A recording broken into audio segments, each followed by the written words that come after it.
Bureau of Immigration, mga kabombo, pinag-iingat po ang publiko sa pagkalat po nito mga tinatawag na peking e-travel sa online na nakapambibiktima raw ho ng mga biyahero ngayon pong Semana Santa. May mga development po dyan si Bombo Grant Hilario.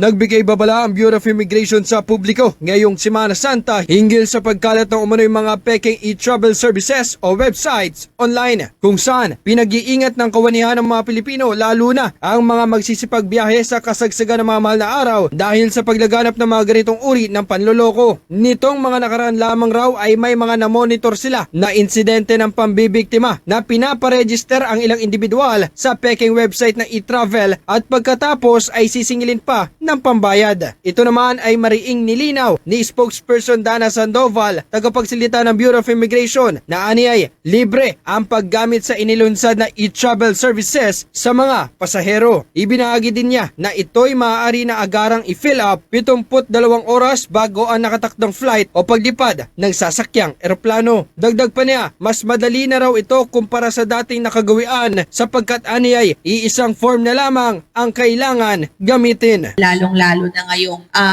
long weekend kasi marami pong babiyahe at marami pa rin po yung nagpa-pop up na mga fake na mga e-travel websites. Kaya we are reminding po yung mga kababayan natin na yung e-travel po ay libre. At pwede nyo na pong sulatan 72 hours bago po kayo umalis or dumating po sa Pilipinas at the comforts of your own home. You can fill it out. And instead of having to fill out so many forms, isang form na lang po online that you can do para po sa lahat ng government agencies na kinakailangan ito. So mas madali na po for us.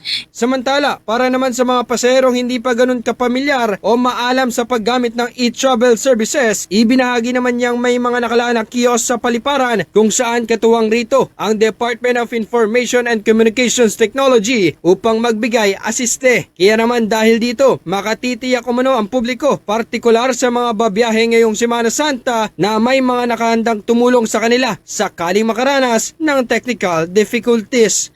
Meron din po doon mga kiosks na nilagay po ang DICT doon sa areas para makatulong din po. And from what I know po, parang naglagay din sila ng mga tauhan nila para tutulong po sa e-travel. So lalo ngayong peak season, kailangan po ng mga tutulong for kumbaga mga biyahero na merong technical difficulties doon sa paggamit po ng e-travel. Para sa Bombo Network News, Bombo Grant Hilario, nag-uulat para sa number 1 and most trusted radio network in the country, Bombo Radio Philippines, Basta Radyo, Bombo!